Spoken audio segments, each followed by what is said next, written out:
नमस्कार बच्चों, आज हम पाठ 1 आत्म परिचय के बारे में जानते हैं। मैं जगजीवन का भार लिए फिरता हूँ, फिर भी जीवन में प्यार लिए फिरता हूँ। कवि कहते हैं। इसमें संदर्भ, प्रसंग और व्याख्या तीनों ही आपको कॉपी में लिखने हैं और याद भी करना है। इसमें प्रसंग में है प्रस्तुत काव्यांश हमारी पाठ्य पुस्तक आरोह भाग 2 के काव्य खंड में संकलित आत्म परिचय नामक कविता से लिया गया है और इसके रचयिता श्री हरिवंश राय बच्चन जी हैं। इसमें प्रसंग में आएगा। इस काव्यांश में बच्चन जी ने स्वयं का परिचय देने का प्रयास किया है और साथ ही समाज के साथ अपने खट्टे मीठे अनुभवों का वर्णन भी किया है कि उनके साथ क्या बीता, वो सभी बातें उन्होंने बताई है। व्याख्या है। कवि कहते हैं कि मेरे कंधों पर जग जीवन का भार है, सारे संसार का भार मेरे कंधों पर है, फिर भी मेरे जीवन में प्रेम की भावना विद्यमान है। मेरे जीवन में इतना कष्ट है, उसके बाद भी मैं सभी के लिए मेरे मन में प्रेम है। कर दिया किसी ने झंकर जिनको छूकर, मैं सांसों के 2 तार लिए फिरता हूँ। कवि कहते हैं कि दुनिया से प्रेम के व्यवहार की अपेक्षा करता हूँ। जब कोई मेरे हृदय को प्रेरित करता है तो यह गुनगुनाने लगता है और मैं जीवन का भार उठाकर भी प्रेममय जीवन जीना चाहता हूँ। दूसरा पैराग्राफ है। मैं स्नेह सुरा का पान किया करता हूँ, मैं कभी न जग का ध्यान किया करता हूँ। कवि कहते हैं कि मैं संसार ने भले ही मुझे कितने ही कष्ट मिले हैं, लेकिन मैं अपने प्रेम की राह छोड़ने वाला नहीं हूँ। और जग पूछ रहा उनको जो जग की गाते, मैं अपने मन का गान किया करता हूँ। कवि कहते हैं संसार उसी के बारे में बात करता है जो सांसारिकता के अनुरूप जीते, जो संसार के अनुसार ही जीते हैं। मैं एक स्वतंत्र प्राणी हूँ और मैं अपने मन के अनुरूप ही आचरण करता हूँ। जो मुझे सही लगता है मैं उसके अनुरूप ही कार्य करता हूँ। इतना सब होते हुए भी मैं किसी से अलग नहीं हूँ और संसार से भी अलग नहीं हूँ। मैं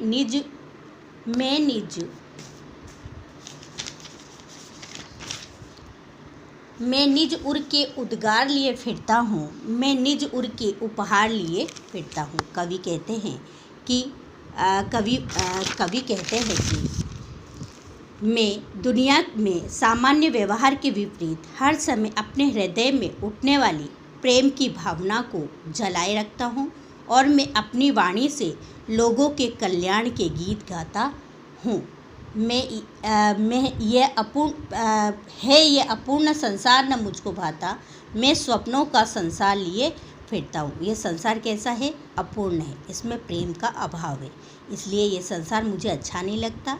इसलिए मैं लोक कल्याण के लिए कल्पना लोक में ही विचरण किया करता हूँ, फिर मैं अपने स्वप्नों में ही जीता हूँ। संसार के कल्याण के लिए मैं सिर्फ अपने स्वप्नों में ही या कल्पना लोक में ही विचरण किया करता हूँ। मैं जला हृदय में अग्नि दहा करता हूँ, सुख दुख दोनों में मग्न रहा करता हूँ। कवि कहते हैं कि मैं क्या करता हूँ, मैं जीवन में आने वाले दुखों की पीड़ा अपने हृदय में ही दबा कर रखता हूँ। कि मैं अपने मन में जला हृदय में अग्निदाह करता हूँ। मैं अपने हृदय में, अपने मन में अग्नि को जलाए हुए हृदय में ही दबा कर रखता हूँ। ऐसा करने पर मुझे बहुत पीड़ा होती है, मुझे बहुत दुख होता है। ऐसी स्थिति कुछ ऐसी बनी हुई है कि न तो मैं दुख में ज़्यादा दुखी होता हूँ और न सुख में ज़्यादा सुखी। जग भव सागर तरने को नाव बनाए, मैं भव मौजों में मस्त बहा करता हूँ। कि कवि कहते हैं कि मेरी स्थिति कुछ ऐसी बनी हुई है कि न तो मैं दुख में ज़्यादा दुखी होता हूँ और न ही सुख में ज़्यादा सुखी। जहाँ दुनिया इस संसार रूपी सागर को पार उतरने के लिए सहारे रूपी नाव को ढूंढती है, वहाँ मैं संसार की लहरों पर बेफिक्री से विचरण करता हूँ। बेफिक्री से इधर उधर घूमता फिरता रहता हूँ।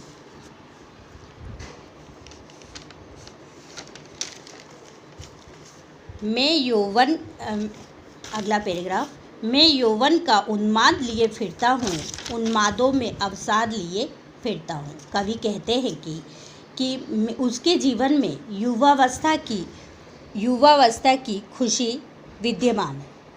किसके जीवन में? कवि के जीवन में, कि वह यौवन के नशे में चूर है, तथापि उसके जीवन में विषाद भी विद्यमान है। कि सुख है तो दुख भी उसके जीवन में है। विषाद मीन्स दुख।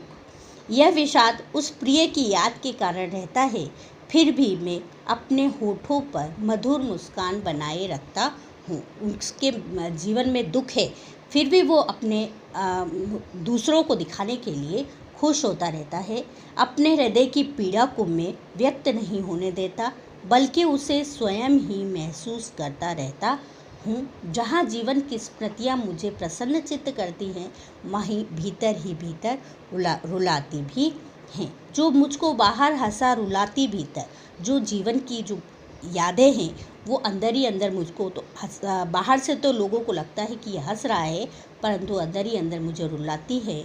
मैं हाय किसी की याद लिए फिरता हूँ। कवि कहता है कि मैं किसी की याद पे इधर उधर भटकता फिरता हूँ।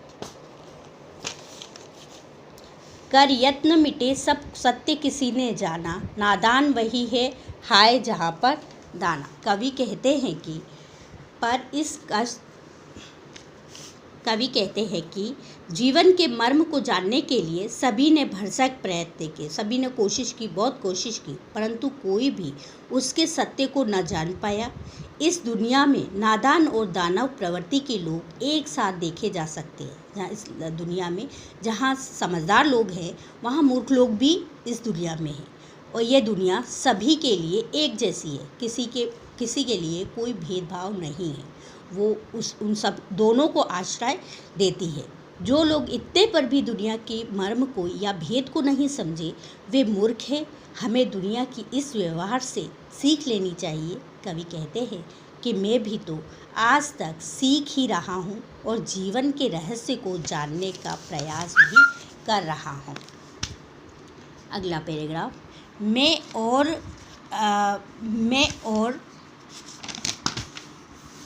और जग और कहाँ का नाता। कवि कहते हैं कि मेरी और संसार की विचारधारा में बुनियादी अंतर है। मतलब कवि कहते हैं कि मेरी और संसार की विचारधारा में बहुत ज़्यादा अंतर है। जहाँ संसार की प्रवृत्ति संग्रह करने की है, वहीं मेरी प्रवृत्ति विग्रह करने की है।